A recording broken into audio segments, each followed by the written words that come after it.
Welcome to the Low Carb Athlete Podcast, where we focus on discussing topics to help you burn fat, optimize health, and improve performance in life and sports. Transform the whole you from the inside out with the holistic method.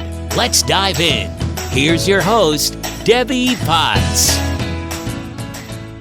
Hey guys, it's Debbie, and have you used a CGM before?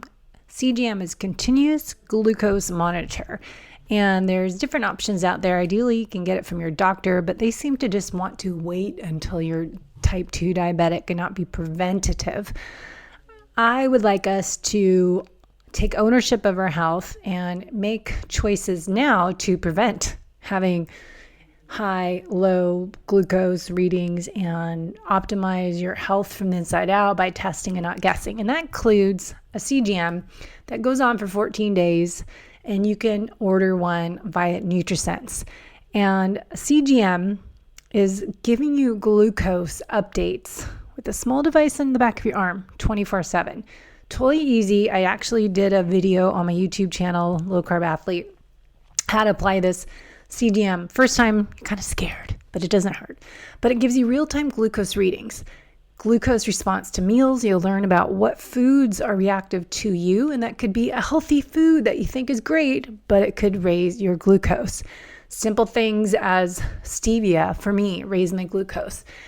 Chewing gum, raise my glucose. Stress, when I'm driving a car and there's traffic, raises my glucose. Every stress response is a glucose response. So learn how to manage your stress. Learn how to pick right foods for you, unless you can, do other lab testing and figure out vibrant wellness food zoomers, but it's kind of expensive for people. So if you can wear a CGM, it's a great way to learn about stress, food, exercise, stacking movement with your nutrition. Figure out how to balance your blood sugar. So we want to learn more about how to exercise and eat or not eat. And morning cortisol, does it raise your glucose? If there's hidden stressors at nighttime, does your glucose go up higher while you're sleeping? So it gives us lots of clues that we can put in our investigation when we are working on your personalized fueling, training, and performance program to improve fat loss, performance, and longevity. So head to NutriSense website, nutrisense.io, how it works. You can learn more about your habits, your routines, your relationship to food, a little bit more. Great app to use, and it can sync on to different programs, so you can put it all together. So if you want to get started with your journey in NutriSense, I suggest this to all my clients. Use at least 30 days. So you can do a 30-day, 90-day, different programs, but you can pick which one you want. You get the sensor in the mail, put it on, lasts for 14 days, sync it to the app, and get your readings on there. And then if you're doing my VIP coaching program, I'm working with you to correlate this data together. So begin your health optimization journey with NutriSense, and you can save on your order with our code, as usual, Low Carb Athlete. So no carbs is not our goal, it's carb timing, and using NutriSense, you can help figure out your nutrient-dense whole food plan and when to adjust your macros based on your exercise intensity, duration, based on your life stressors, and learn more. So it's nice to have this data. So test and not guess with NutriSense. Let me know how you like it. Hey, it's Debbie, and I am doing another podcast with my friend Latt Mansor from HVMN to talk about Ketone IQ new research that is out that you might be interested in. So we decided to do another podcast. Also, we are going to talk about if it is necessary, take exogenous ketones pre-workout, during workout, post-workout, what type of workout, intensity, duration, and more. And also, I will ask him if it's necessary, if you are doing a low-carb ketogenic diet, to take additional ketones. What benefits does that serve? So we'll ask him some of those questions, but head back to our last podcasts. When did we do it? Last year? I think we've done 2 last year. And I also talked about taking ketones pre and post workout and even during a long bike ride, as I've done, or a long run, in a previous podcast of my Debbie solo casts, and talking about some of their protocols that you can find on HVMN, their website. So it's the website help.hvmn.com. You can find some of the benefits and their protocols on taking the Ketone IQ. And I did see that they're now available in Sprouts, and they have the single serve bottles. As I was just taking a shot, then I put it down, actually knocked it half of it knocked all over my desk just now. But there is the bigger bottles, but I like these small bottles. I actually keep them in my work bag. So when I go work off site away from home, I can take one of these when I'm doing more intensive work or doing podcasting where I need to get my brain, believe it or not, sometimes it doesn't work very well, especially end of the days today. And I'm more of a morning person. So sometimes you need a little boost for that brain focus. And the workout, I've been experimenting taking ketones before a spin class when it's a hard workout. I don't do spin class usually, but started doing this Wednesday morning workout at the Bay Club in Carmel Valley where I go. And it is taking, well, it's FTP related. So figure out your functional threshold, power threshold, and work at different percentages. So it's supposed to be really zone 4, zone 5 workout down to zone 1 doing intervals, but we'll generate lots of power, get those watt goals, and seeing if, does this help me get a little more oomph out of my body, out of my legs? And it did. I think yesterday I did feel pretty good, and I was hitting a little bit higher numbers. We did a 8-minute piece recovery for about 3 minutes, and then 6-minute, 4-minute, 2 minutes. And then we did 30-second hard as you can, trying to beat your watts each time. And if you know your FTP, you can go by that, but just helps sometimes to see what you reached before and try to beat that number. Anyways, does this help or not? There's some new research out for anaerobic workouts. So we'll talk about the new research as well. So here is Latt. Let's bring him in the show. All right, we have Latt back on the show, and we're going to talk about some new research findings, and I'll share I just talked about, as I was waiting for you, my experiences taking my Ketone IQ shots in my workouts, doing my own N=1 experiments, and I'm excited to do PNOE, my new metabolic testing cart, adding that in pre-workout and during. So thanks, Latt, for coming on the show, because you are the man behind the research. Thank you for having me again, Debbie. I feel like, we're like doing this routinely now. Were you at KetoCon recently? No, I was supposed to go, and then I just had too much going on, and then I wasn't speaking at it this year, so I didn't go.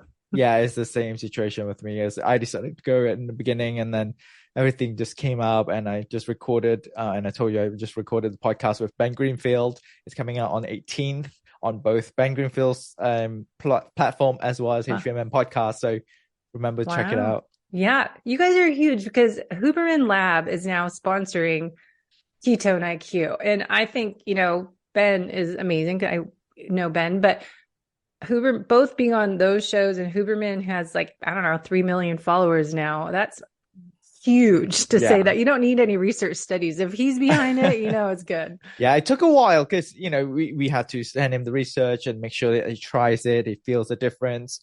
And you know what, we're still working on different partners, and we've had Dave Asprey talking about Ketone IQ. We've got Max Lugavere talking about Ketone IQ. I think there's still so many leading scientists and physicians out there. And I think nowadays, especially this week, I'm releasing an episode on HVMN podcast with a doctor in Chicago, Dr. Donald Radin. In his clinic, he actually prescribes Ketone IQ to his patients for metabolic health.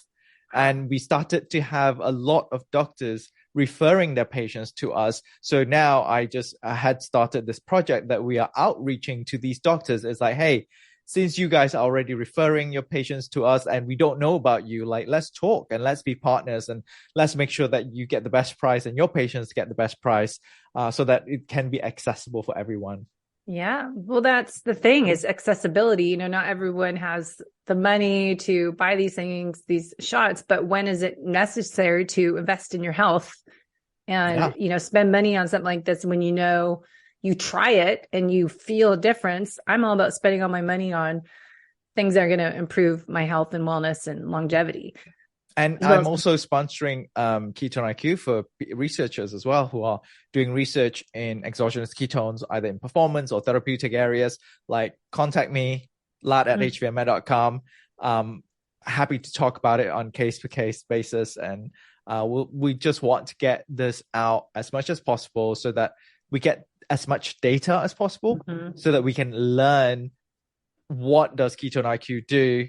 You know, we know a lot already, but there's so much more to be discovered, like the specific mechanism of action to mitochondria, the anti-inflammatory properties, specifically on neurodegenerative diseases, mental health, which is one of the papers that we just published on metabolic psychiatry. And now another paper is also in review looking at anaerobic exercise, which we'll talk about as well. So very exciting to share. You're doing a lot. So how are you taking care of you? You know, that's a great question, Debbie. I was asked the same question 2 days ago. Because last week was a bit of a stressful week, and I'm not gonna lie. I mean, as much as I'm passionate about this job, it's the same as every job, right? They bound to have ups and downs and stressful times, and last week was one of those. And 2 days ago, I was working at the gym, and it was Monday. It was 3 days ago, and my friend asked me, "So how's it going?" I was like, "Well, as good as Monday can go," right? And he said, "Well, most importantly, did you take time off for yourself?" And I was like, "That's a great question." It's something that I always talk about on our podcast. That's always what I always tell my friends to do, but sometimes we forget to do it ourselves. So, Yeah. So I'm taking care of myself. I'm making sure I eat healthy. I cook at home, make sure I have whole foods. I have my Ketone IQ with me, and I'm working out, lifting 5 days a week, and then cardio the other two. And then I also do cardio at the end of my lifts as well. So hopefully all of that is enough to keep me sane and healthy. And so far, my sleep scores are not too bad. It could be better. It's like in the 70s, 80s, yes, high 70s sort of score. So Is that on Aura or how do you track your sleep? that's on Fitbit. My Aura ring is arriving this Friday. So I'll have multiple data points. Because they all tell, because I look at my clients' metrics, and Whoop versus Aura are so different. And then ideally we should have a chest strap to really know what our HRV is and our LF to HF score. And so it's like, okay, I need to know more, but how much stuff can we keep tracking? Exactly. So I'm curious about the new research anaerobic, as I've been experimenting on my endurance workouts, and I've had clients that are doing like 200, 300 mile bike rides, take this middle ride to help focus and clarity when they get tired, especially when they have to ride overnight, adventure racing, when you need that mind focus and clarity. And then, cycling, you have to, even just my longer bike rides, taking it. So what do we know for just general endurance athletes? Why would we need something? How would this benefit us? And then shift to the new research you're finding in anaerobic workouts, when you have to do high intensity and generate power and effort, get to that. What I've been talking in my podcast a lot about zone 4, zone 5, and how we can create more energy to do that. Because I know I need to do zone 5, but I struggle to get there because it's hard. Right. So tell me, really kind of have where to push yourself. Yeah. So let's start with the endurance part. I think we've talked about it quite a bit on this channel and on our channel as well. And that has been established quite well that, when taken correctly under the right protocol and the right situation, it does induce glycogen sparing effect, and it helps with a longer endurance race, either cycling or even running. And as you said, the cognitive portion of the benefit is definitely there. And I'm glad your clients find that helpful as well. And even like now we've got athletes such as Sarah Hall, marathoner. She's on Ketone IQ list of athletes as well. Right now, as we speak, Michael Brand, our CEO, is pacing for Dawn in Arizona. The 100-miler. Yeah. So 100-miler and they are fueled by Ketone IQ. We've got athletes across the world, even in Australia and Europe, who have been trying Ketone IQ and gone on super long runs without any water but Ketone IQ, and that video has gone viral on YouTube. So I think it's both the energetic portion of ketones, just providing you with energy and really helping you spare whatever glycogen you have left, and also being able to tap into the fat storage, being able to upregulate the ketone mechanisms, the enzymes that's needed to be converted to convert fats into ketones, as well as metabolize it for energy. And then the direct effect of ketones on the brain and really upregulating all these activities in your brain and within neurons and within brain regions, and having that increased stability of brain network is very useful for endurance exercise. Now, when we shift gear to anaerobic exercise, so as I said, we just finished a study with University of North Georgia, one of the leading military colleges in the US, and we looked at anaerobic exercise using Ketone IQ and carbs.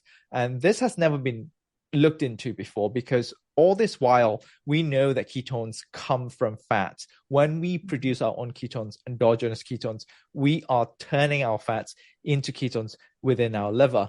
And exogenous ketones provide us with a physiological state that we have never been able to achieve, where we have high level of glucose and high level of ketones. What we have done with University of North Georgia is we have a bunch of participants run a 5K run. They were fueled by glucose and ketones at their own pace.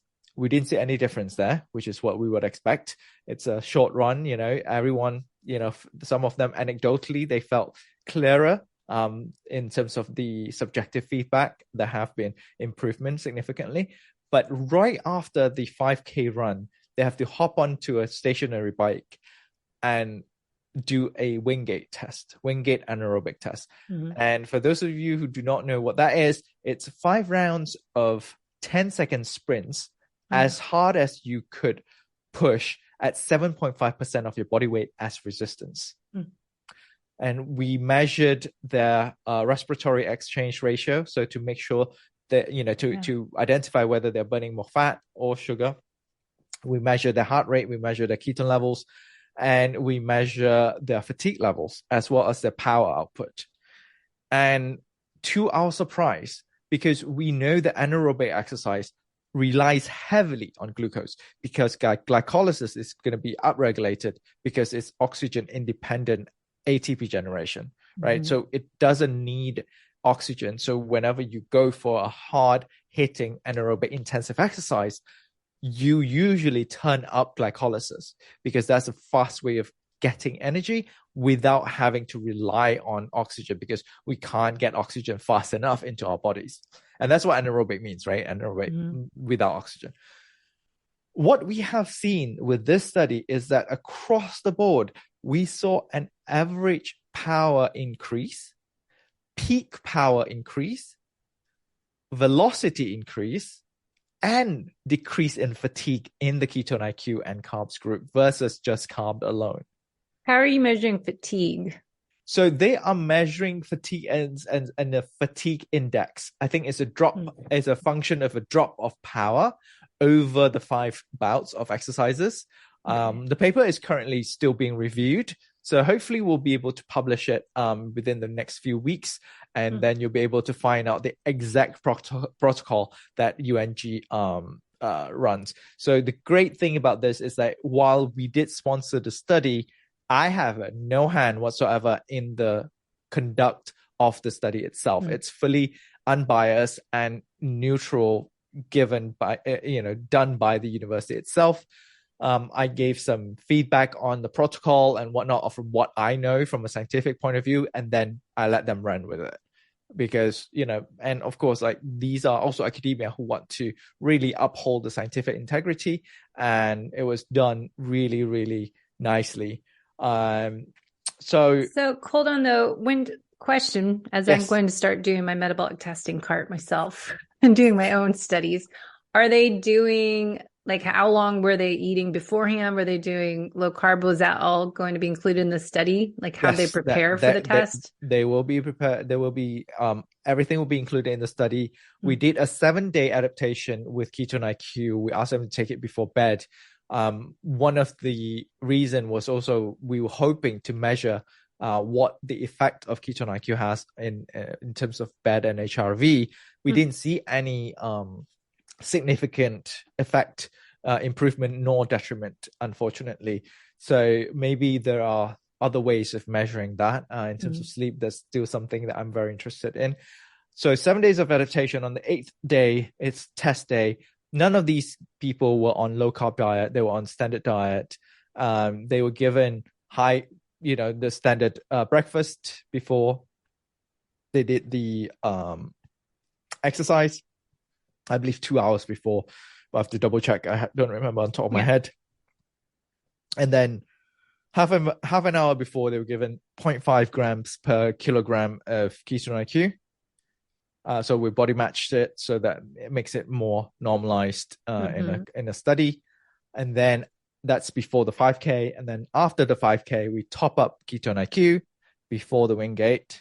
And then after the third bout of Wingate, we stop them. So in between every bout, they have, I believe, 20 or 30 seconds rest as well. And we check their blood glucose and blood ketone levels after the third one as well. And usually at that point, their body will start fatiguing towards the fourth and fifth bout. And that's when the drop in power and fatigue level increases. And that's where we saw the benefit of ketones. Now, you may ask, how does that work, right? Because as I said earlier, like glucose is being utilized mainly for anaerobic exercise and ketone is more in the fat category. Like, why do we see an increase in performance? One could argue that during the 5K run, the people who were on Ketone IQ are sparing their glycogen a bit more. So they have more glycogen to play around during the Wingate Anaerobic tests. However, it may not be enough to have a significant improvement in performance. We don't know that, right? We didn't do any muscle biopsies and look at the glycogen sparing effects specifically, but it could also very well be impacted by the direct effect of Ketone IQ on the brain in terms of analgesic effect. So similar to caffeine, for example, it does blunt the pain sensation to a certain extent so that people can push further, especially as you're talking about zone 4 and 5. As you said, it's hard, right? You need to be mentally resilient as well as physically resilient. So maybe it helps with the receptors and the sensation of pain so that you kind of partially numb that feeling and therefore you can push further and feel less fatigue after. Okay, so stop there. That's huge right there. Mental resiliency. I think that's the biggest thing for me personally is being an endurance athlete forever. I can go long, no problem. Forever, 4 or 5 hours, I'm good. Forrest Gump.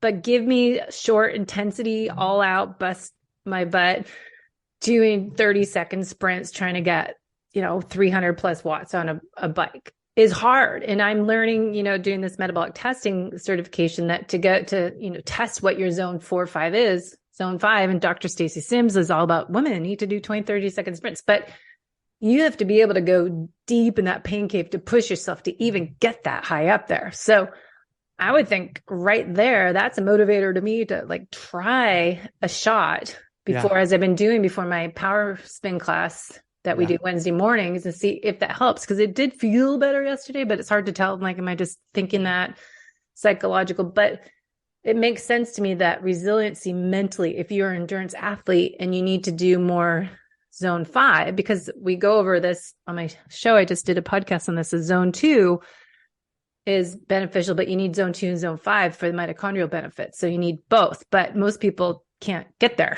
or they're not ready to go to zone. I've got a question about that for you, Debbie. What is the recommended dosage, if you would, per week? Like how much zone 5 and how much zone 2 that is recommended for mitochondrial health? Well, sorry, but you have to come visit me and I have to test you to figure out what your appropriate number is. Because that's what I love to do, this metabolic testing, because it isn't one size fits all. Again, we're testing and not guessing what percentage you need more work on. If you're doing too much zone 2, or maybe you're just always in zone 3, now we can figure out what your true zones are based on testing where you are right now, because it's going to be different than what I was 10 years ago, last year. And then figure out where you need to more spend time in. So if it's resistance, interval training, and strength, and then what percentage. So we kind of do that, figure that out by your test results, but also the AI report generates this new way to get results now, as this AI helps us figure out your zones. But based on the test we do, if it's a treadmill or bike or assault bike or rowing machine, then you figure out what you Latt needs right now based on your training. Great. Let's do it. Are you free in July? I think I got some time in July. I should be good there. I'm just learning. I got to practice. I got someone testing on Monday and it's practicing. But the hardest thing is to clean the equipment. It's the most complicated part, isn't it?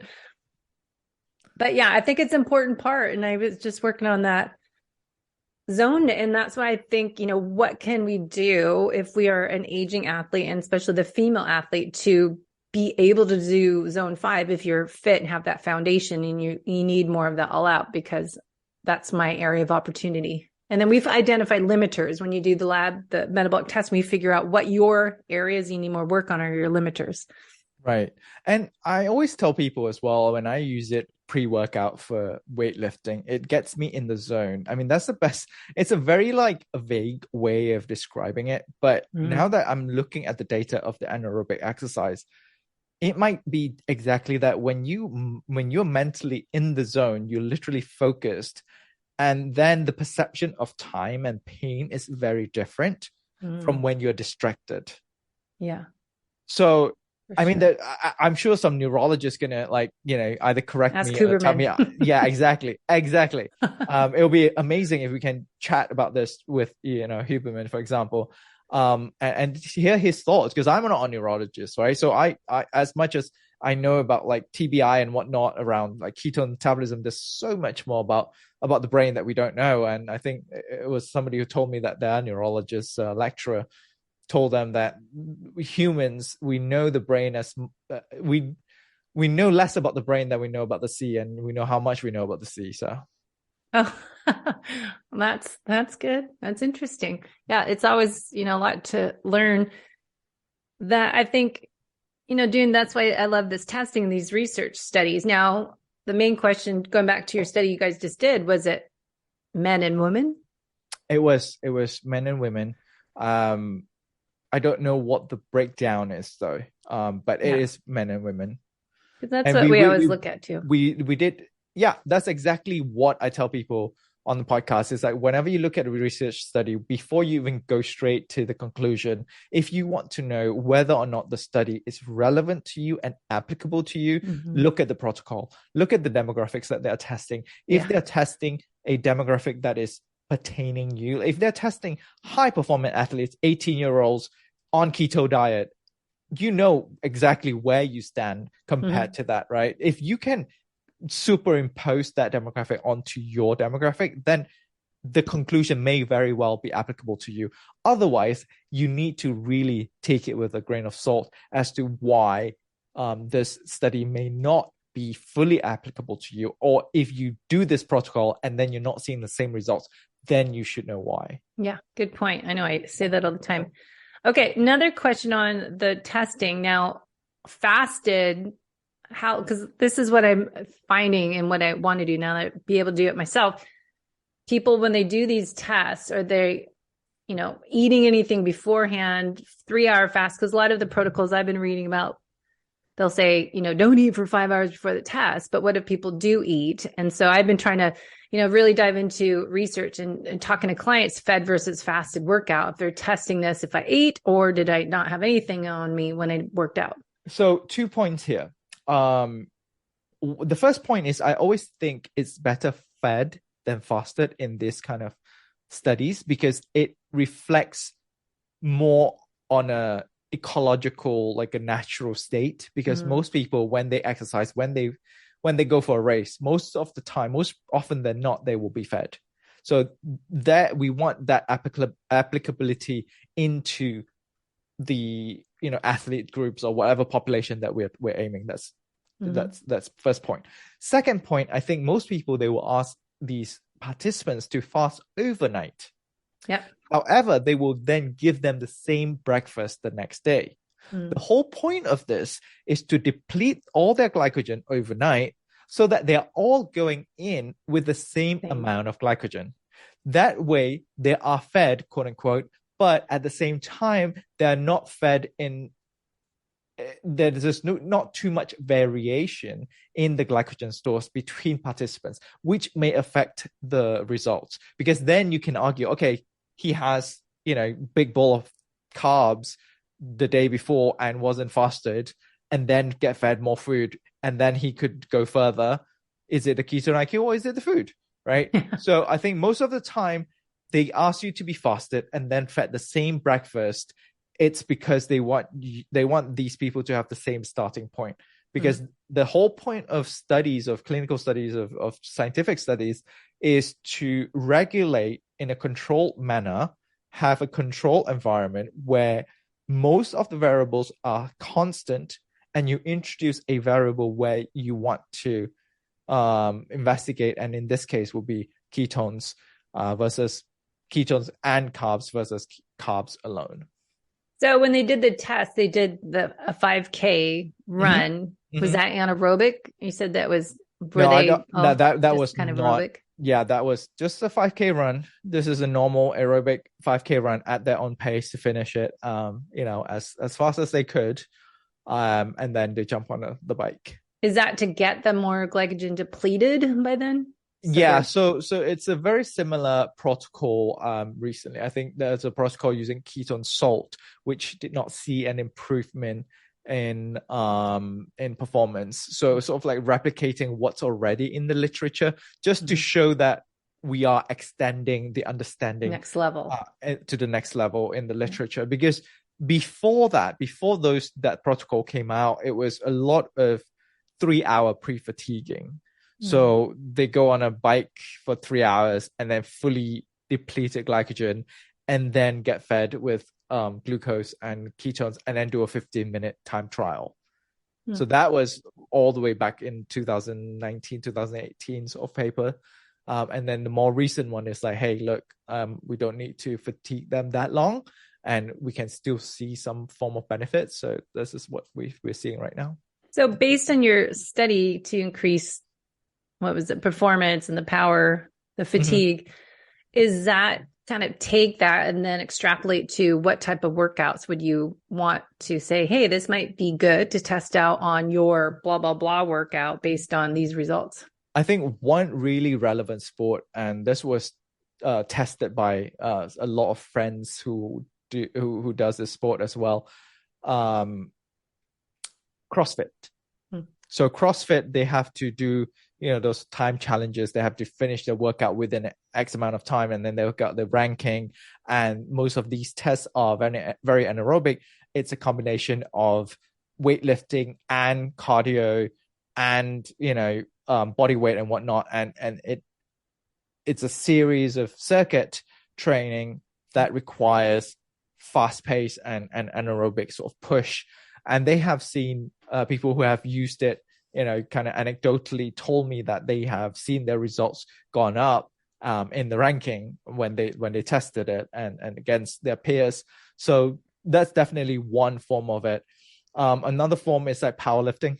I guess, powerlifting uses fast explosive energy, and that's probably very good, especially if they are training for it, which means they will be doing repetitive high explosive energy bouts. This would probably help them in one, being able to push more in terms of power, but then two, also recover better from the fatigue as well. Yeah, my body doesn't do either of those. That's probably why I chose endurance. But yes. I'm not good at sprinting and power, as I said. So, endurance athlete, triathlon, Ironmans, 50K trail runs. But that's why I need to do more short distance, high intensity interval training, because I'm not doing, that's what we talk about. And the interesting thing is as well, if you heard what I said earlier, it increases average power, it increases peak power, but it also increases velocity, which means that these people were not only pedaling harder, they're also pedaling faster, which makes a lot of difference, because you can go harder, but then you're pedaling slower, right? You can just like push harder and that's it. But these people are also going faster, which makes a lot of difference for sprinting, for short distance sprintings, and even for people who are on endurance race and then towards last mile or last 100 meters where they really need to push themselves. Yeah. The pain cave. Yeah, exactly. So I know that's, what I was just thinking what I could do in our spin class. They use these bikes called Stages bikes, and they have an app, and you can sync the power output, your bike workout, because we push start, stage, and all this stuff. I'm new. I started it in January, but I hate bringing my phone to work out because it's distraction. And so I should try hooking my phone, the app of the Stages app on my phone, up to the bike so I can save these workouts and see my progression by taking this and do my own N=1 experiment. That's one thing I love about you, Debbie. You always try all these new things. Oh, there's a new technology coming out. Like I need it. I need to have my hands on it, and keep trying all these like different ways to track it, different ways to really leverage technology essentially and figure out where we are and thinking the physiology with technology. Yes. And that's why I would say, don't blame the aging process, embrace it and change how you train if you want to live your best life, your second half of life, instead of all these people that complain, I can't do this or that. It's like, well, you got to approach it differently. Maybe supplement a little bit with ketones. Yeah. So, okay. Another question was what I mentioned earlier before we started, but fueled versus fasted. We talk a little bit, but those people doing low carb already, or maybe they're doing really strict ketogenic diet, which I'm having, my clients are all too strict. I have to get them to not be afraid of nature's carbs. And what do you think of taking ketones if they're already trying to be in strict nutritional ketosis diet? Should they take exogenous ketones? Yeah. So first and foremost, I would say try it and see how you feel first. Like first and foremost, no matter what I say, how you feel is more important than what I say, right? Because ultimately you know your body best. The good thing about Ketone IQ is that the mechanism of action is butanediol as the raw ingredient. It goes to your liver and gets converted to BHB, which is beta hydroxybutyrate, the main ketone body that we metabolize for energy. Why do I tell you this? It's because through that process, your liver becomes the gatekeeper. Your liver gets signal from the rest of your body and says, okay, I have enough ketones now. I don't need that much ketones. So it will slowly release out ketones from the butanediol from Ketone IQ. That way you will have a longer sustained ketosis and you will still have that fuel. And for people who are not already in ketosis, then the liver will kickstart and really pump in the BHB in. And we have seen this in our internal study as well, because even I think it was me, my CEO, and our chairman, Jeff and Michael, three of us, we did it on camera, on a podcast on YouTube. I think you can find one of those videos. We had 3 different doses. And I believe Jeff was already intermittent fasting. He was on an OMAD. Eating one meal per day, and his ketone levels was already quite high, I believe close to 1. But even at a higher dose, his ketone kind of leveled and peaked at 2.5. And then myself and Michael, we had our ketones quite low, like 0. something, less than 0.5, and we raised it up to like 1 or closer to 2 actually. So the delta is much bigger if you're not already in ketosis. And when you are already in ketosis, your body will be able to regulate how much ketones you're getting. Now, the difference, I think, is how long you can sustain that. And I believe that if you're already doing a ketogenic diet and have plenty of ketones in your body, and then you top it up with Ketone IQ, that will sustain enough ketones for you to have that energy level for a longer exercise period. So 2 things, liver congestion, and 2, metabolic flexibility, people that think they need to be in nutritional ketosis 24/7. So I had to say it before I forget. So liver congestion, a lot of people, because I'm doing functional lab testing, helping identify the hidden internal sources of chronic stress.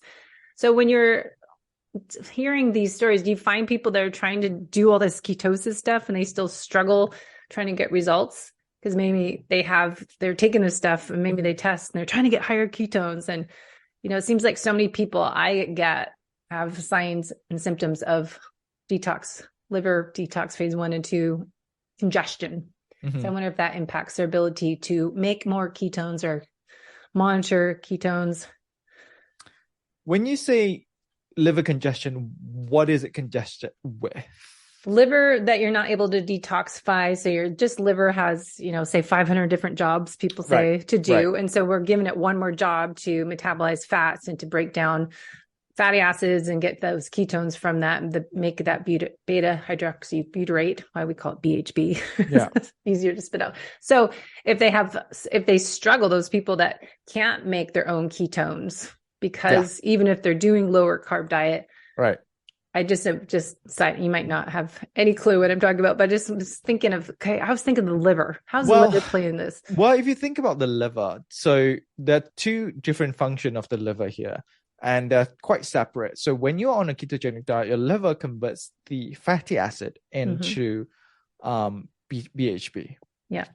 Whereas if you drink Ketone IQ, it converts BDO, butanediol, into BHB. So it's not fatty acid. So it may actually be two separate pathways. So especially for people who are struggling to get into ketosis via nutritional ketosis or ketogenic diet. So we have had customers who told us that they have been very strict and they have been very stringent on their diet.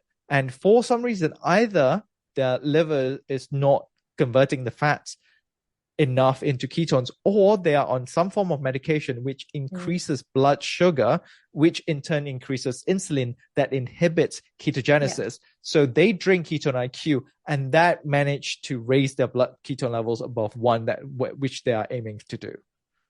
So then why should, go back to what we've talked before about, but why do people need to have ketones higher level if they're not exercising? So if they have brain health issues. So when the first exogenous ketones came out in 2017, it was marketed as elite athlete fuel, super fuel, because I remember that. The whole reason why it was invented to begin with was funded by the military, by the US government, to be able to fuel military personnel on long and demanding journeys, right? So that's why it was marketed and positioned that way, because it really helps with endurance, with cognitive performance, especially in hypoxia and low oxygen environment. And we have seen this in our own study with the contract with the DoD. We saw an improvement in reaction time, improvement in memory recall, especially when they saw a decline of those parameters in hypoxia. With ketones, it actually improves.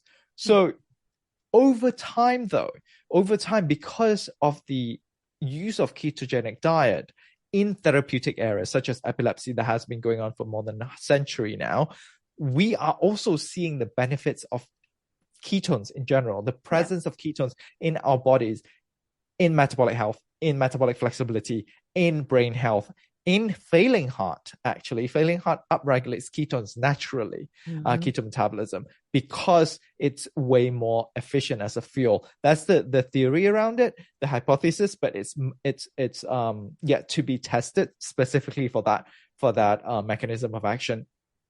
So then, when we're talking about performance, we're talking about a threshold of 2 millimolar, 2.0 millimolar. Once you reach there, that's the Goldilocks zone for performance. And then there is nutritional ketosis, which is 0.5 millimolar. And in between those two, there is a zone where sometimes you hear people talk about in conferences, which is the therapeutic ketosis, which is above 1.0 millimolar. So you don't need that high, but some form of ketone that is significant enough to be in your body will be able to impact your energy level, your brain acuity, and your brain network stabilization that has been shown via functional MRI in studies. just one dose of ketones have an acute effect on the interaction between brain regions, which is super interesting because you are activating these neurons and whatnot. It's essentially just providing your brain with the energy demand that it needs. And that's why a lot of people are looking into the synergistic effect of psychedelics and brain treatments with ketones, because like, for example, psychedelics, it increases brain activity, but that also indirectly or directly increases brain energy demand. So where does the brain get the energy from, right? And if you are insulin resistant, if you have metabolic inflexibility, you can't pull up glucose into the brain, that leaves lactate and ketones. And if you don't have ketones, then it's only lactate, which is very limited, and that may be detrimental, right? So having exogenous ketones in there really help meet that demand that your brain needs. So I think if you are not, doing performance, if you're not doing exercise and really boosting your performance using ketones, I think just in general, having some form of ketones in your body is still better than none, just from a metabolic health point of view, and also from an evolutionary point of view, right? If you think about, prehistoric humans, or when they go for hunting and they don't have storage systems, so they can't store their food. So they will go through periods where they have plenty of food abundance, and they have periods where they don't have food and they're fasted and they're going through famine or whatever. And during those times, you get the ups and downs of your hormones, and the ketogenesis kicks in and really gear you up for the hunting sessions, because now you have to endure that physical performance as well as the cognitive sharpness in order to hunt food down. So now in modern day human being, we are so readily, food is so readily available that we are always snacking, we're always eating, we're always up-regulating insulin so that we are not producing enough ketones in our bodies. So if we are to replicate what our ancestors do and have some form of ketones, it may actually be beneficial, as we have seen in studies, as we age as well. I think for the aging brain, I think this is a new area of study, cool, which is super cool and interesting. Both the aging brain and the injured brain, traumatic brain injury, also saw a deficit in energy and a dysfunction in glucose metabolism in the brain, which again could be addressed by putting in ketones, because ketones are being pulled into the neurons and the cells via a different transporter than glucose, because glucose goes in via glucose transporters, and ketones go in via MCT, which is monocarboxylase transporters. So there are two different pathways. And if one pathway, the glucose transporter pathway, is already dysfunctional, now you're providing a separate group of substrate that the brain can actually have access to in order to create the energy that you need. So wow, that's a lot. Fascinating. So, but going back to metabolic flexibility, if you are good at, you have ability to burn fat, you have good fat metabolism. We talk a lot, the pendulum swinging, fat to protein into fasting too much, but the, carbs, no carbs.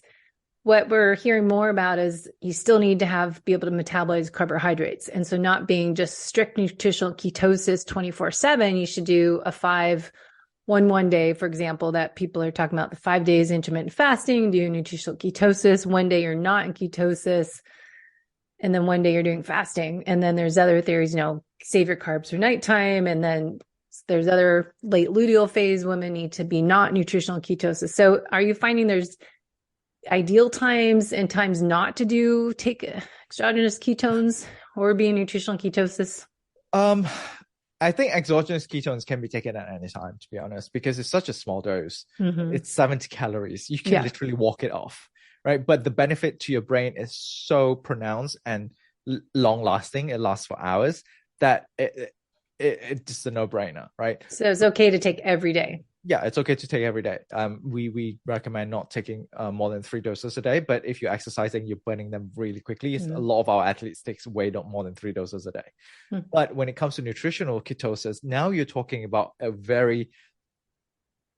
much more overhaul of your system, because you are decreasing glucose, you're decreasing insulin, you're really upregulating the fat metabolism and all of that. So then you have to be more careful on the hormones, because exogenous ketones, ketone IQ is transient, whereas ketogenic diet, especially if you sustain ketogenic diet, is going to have a sustained effect or impact on your body metabolism as well as your hormonal system.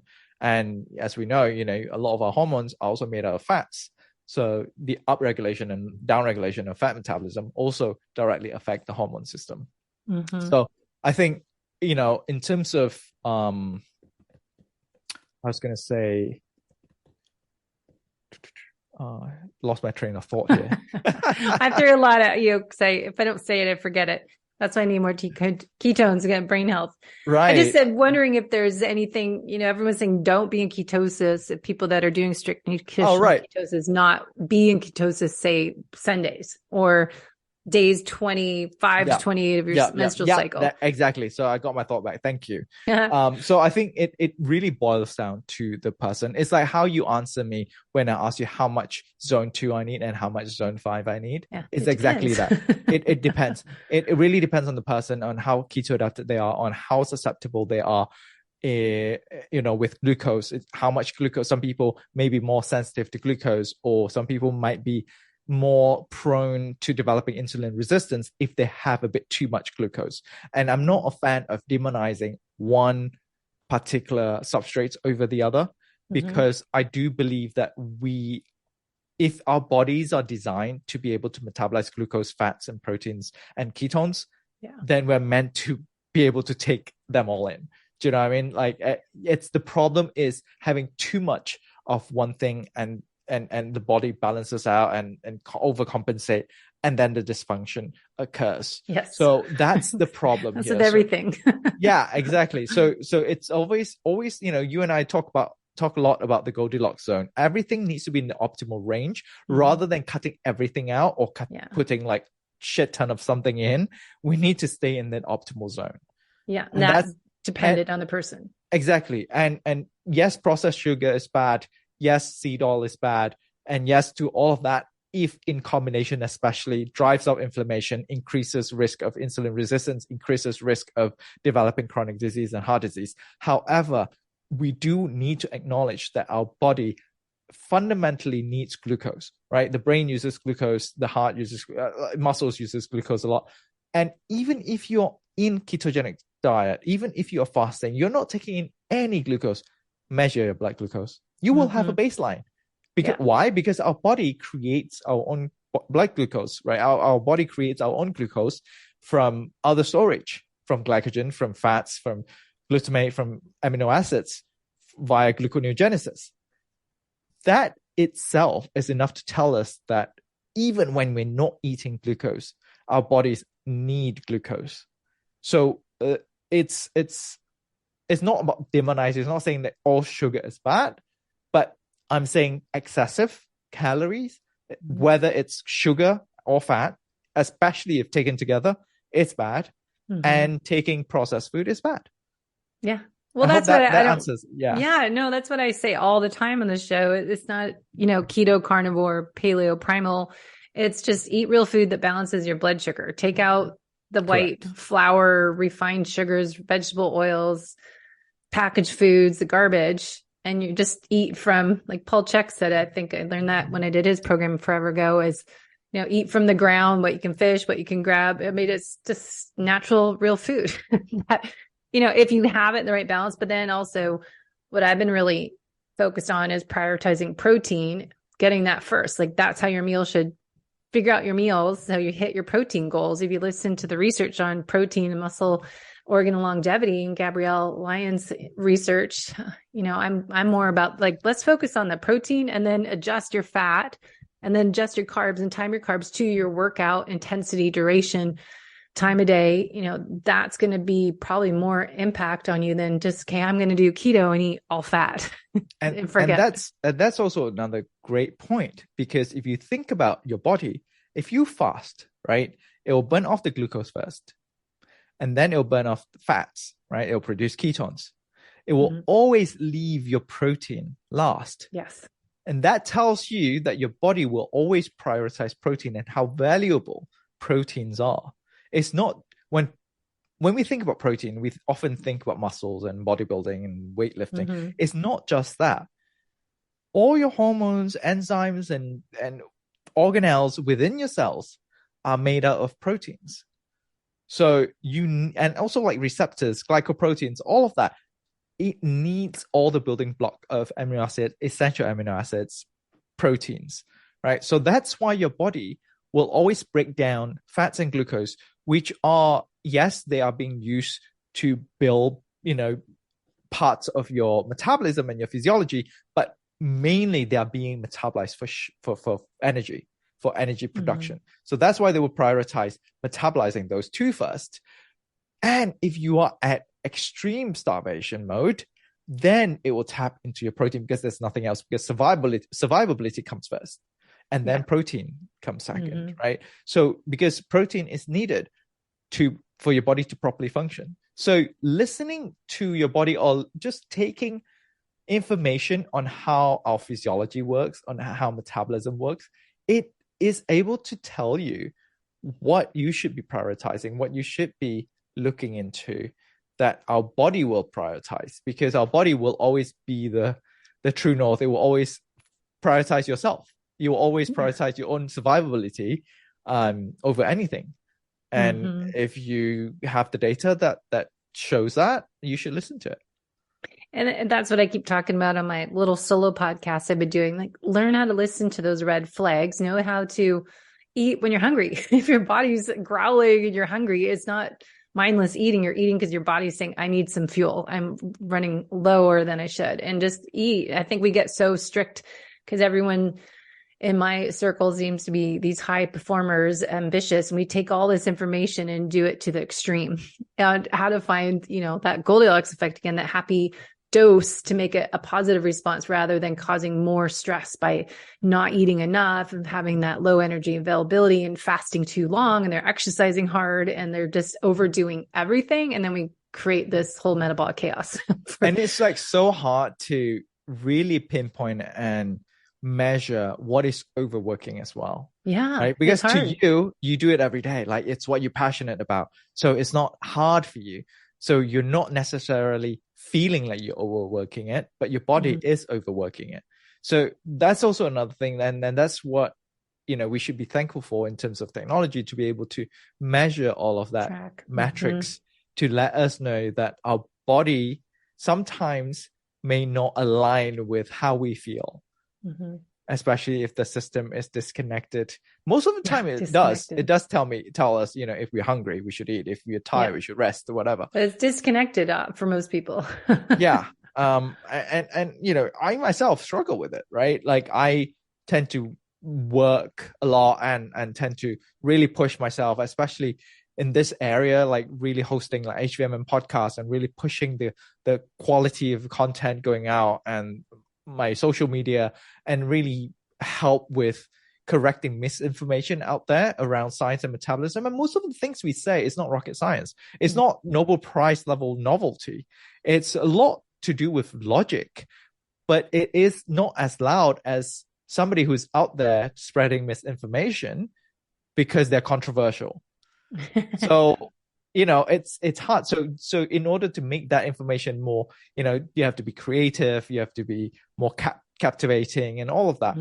And then sometimes I forget, I'm like, oh, wait, I worked for like 14 hours today, like I forgot to work out, or like I forgot to eat, especially. Just because I enjoy this stuff. I'm passionate about it. So I think there's always, it's always a range that we just need to play around with the lever. Life is not a race, it's a journey. Yeah, there you go. We keep learning and growing and trying new things, and it's just an ongoing experiment. It's called life. Yeah.